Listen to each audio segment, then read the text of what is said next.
starting to get more involved, get more catches. Is it predictable for a young receiver to start slow like that and start? And, He's yeah, he is developing just fine. I love what he's doing. Like I said last week, he's doing a lot of things that doesn't show up in the stat book. That's helping this football team on special teams and on offense. Dan said on the 4th and 1 at the end of the game last week, he would have preferred to kind of slow down and huddle up and maybe call something slightly different than what I called it. What was your view on just how that all went down? We practice those situations all the time. We have plays for those situations, and that's what Jared executed. We just didn't execute the play. But, hindsight, that we didn't connect on the route, we would like to huddle up and probably run another play. Did you guys have any issues with the plays in the last week? No. Not that I can recall. I asked this to Jared, but how important is it that you were able to kind of get your wide receivers more involved in the game plan last week? And I guess how much does that open up what the full offense can be for you? We've always tried to get our wide receivers involved. But at the same time, we got to get those running backs going, and that's what we wanted to do last week, until we got behind late. But those guys are developing. They're coming around just fine. Khalif is stepping up, and starting to be consistent. Cephas is showing more consistency, and we hope to get TB and Hodges going as well. What does maybe Hodge bring to the offense? Because we've seen just these little bits, but he's making some plays in those handful of snaps he's getting in. Right? Well, we know he's going to the game, number one, because he's a really good special team player. So we're going to have to start involving him more. And like I said, he just got here, but each week his package is getting bigger and bigger, and we'll see where it goes from there. What you think of the performances of Evan stepping in there for Frank and what he brings to the table going forward? I thought Evan did a good job last week of stepping in there, and that's what the backups are supposed to do. When number one goes down, next man up, and it's not a problem. And I didn't think it was a problem when Evan stepped in. Now, Frank's a starter for a reason, but I think Evan's a solid center. Is there some value to him having been with all those teams before he got here? Maybe like 3 or 4 other teams before he got to Detroit. Is there some value in that kind of experience? I didn't know that, but it's got to be some value in that. Guy's been through a lot. I think he's a young player, and he's been through a few teams, and I'm pretty sure he doesn't take anything for granted. What's your confidence level that you'll have to make this week? Right now we're planning on going without him, but if he's ready, that'd be great. So in that situation, you've obviously got multiple different options. You can move Vitae out there, or you can start Holden. Do you have a pretty good idea going into a week what you'll do in those situations? Or are you kind of experimenting with both options with practice week to kind of see what's best for you? You don't have enough time to experiment through, in the week. You don't have enough reps, so we have a pretty good idea of what we're going to do there, but we'll see what happens. What is it that is? Well, right now, our idea is for Panay to line up and go play, but if he can't. Well, you said we don't expect him this month, so what's your idea to replace him? I did not say I didn't expect him to play. I don't think I said that.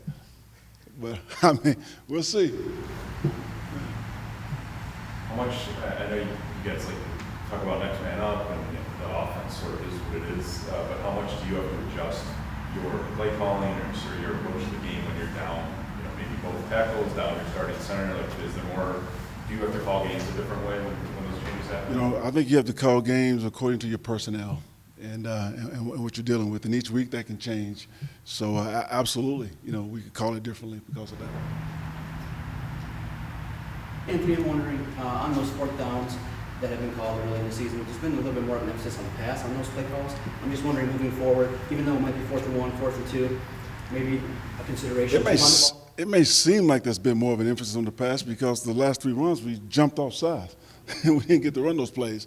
But I do believe you can create some explosives in those situations, and we have. I think we've created a couple, in 4th and 1 situations. But that one last week, that was in a no-huddle offense. That was a play that's designed. But, we like to try to get the ball to our backs and run behind our line, when we can in those situations, because I believe we can get those yards. But at the same time, when they all stack in there and know what you're doing, you have to give yourself, the best options. All last week we were talking about, more opportunities, more carries, more touches for Swift, you know, whether it was you or Deuce or Dan. You go into the game and Jamal's got kind of the hot hand to start this one. And so as you're in a game and maybe you have a plan, how much do you have to have flexibility to maybe ride that hot hand within a contest? I'm all about riding the hot hand, and Jamal ran really well last week, and I probably should have used him more, to be honest with you, you know, after looking at the tape the next day, but that man ran extremely hard. Yesterday, I asked Jared Goff about, you know, the slow starts on last two games, no scores in the first half, and then the first quarter, 3 out of 4 first four games, no scores in the first quarter. He said there's got to be an intention to, you know, starting fast. What does that mean to you? You know, just doing your job, you know, executing. The times we've done that, we have started fast, you know, but when we turn the ball over, when we, you know, those self-inflicting penalties and things like that, you know, it just kills the drive. And so we have yet to play 4 quarters of focused football. And that's what we're trying to do right now. You know, we sat here and evaluated ourselves over the last quarter of our season, and no, we did not start the way we wanted to start. But when we looked at the film, there were a lot of things we could have done better. And, you know, we feel like we need to make people go through us and not stop ourselves. But we have a pretty good idea of what we can do now and what we can't do. And moving forward, hopefully we can put this all together. It's so hard to do that. It's so hard to play 4 relatively flawless quarters. You hear other coaches talk about that's just who makes more mistakes in execution. When Dan talks about, you know, the margin of error right now with, you know, the roster and whatnot being, you know, what it is being small, is there a greater emphasis or greater pressure on having to almost be perfect every week? You know, you don't want to put that type of pressure on young men. You know, you like pressure but not anxiety, you know, but we do need to just learn to focus more, and whatever that takes, you know, to do it for 4 quarters. Because some of the mistakes we've made, you know, I feel like we need to put those behind us and move forward and not repeat those and learn from it. You guys have gone for so many 4th downs already, you know, 4th reserves, really 4th and 4th.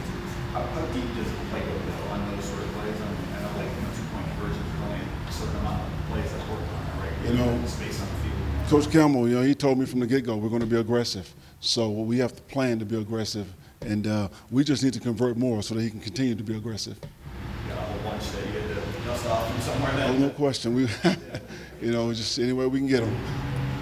There are a couple more guy bunch spots Sunday where the Bears, either because of the matchups or, you know, the blitzes they were showing, where your backs had to really stay in and help out a little bit. Yeah. In terms of where DeAndre is in that part of his game, like how do you assess how he's done as a pass protector and helping out? You know, Deuce has done a good job with those guys, just as far as understanding pressures and what teams and how they're trying to hit the quarterback. But you know, the last couple of weeks we've given up some hits and a couple of sacks, so we know that we can be better in that area. But DeAndre, I believe he's a good pass protector, and Jamal was outstanding. Sure. One of those 4th down questions, come back to real quick. So, how much do you study other teams across the league and the success that they are going to have on 4th downs? And is there something that other teams are doing that you can replicate? You know, you sometimes, you know, they can do it differently than you can do it. You got to do what your personnel can do. That's what I look at the most. I mainly look at the opponent and how they attack, you know, the got-to-have-it situations and how we're going to counter that. But, yeah, absolutely, you can look at other teams and see what they're doing. You know, I think that's a part of it. When you stop doing that, you stop growing. Can you move in the pocket either way, give you an edge against their defense and maybe their aggressiveness? Oh, absolutely. No doubt. We saw Jared. Oh, go ahead. I was going to say, how would that happen? Watch and see.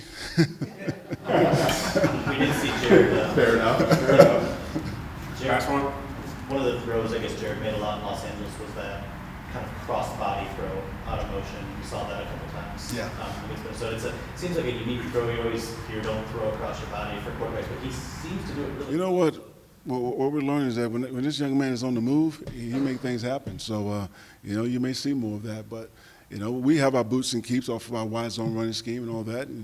But he has made some plays on the move.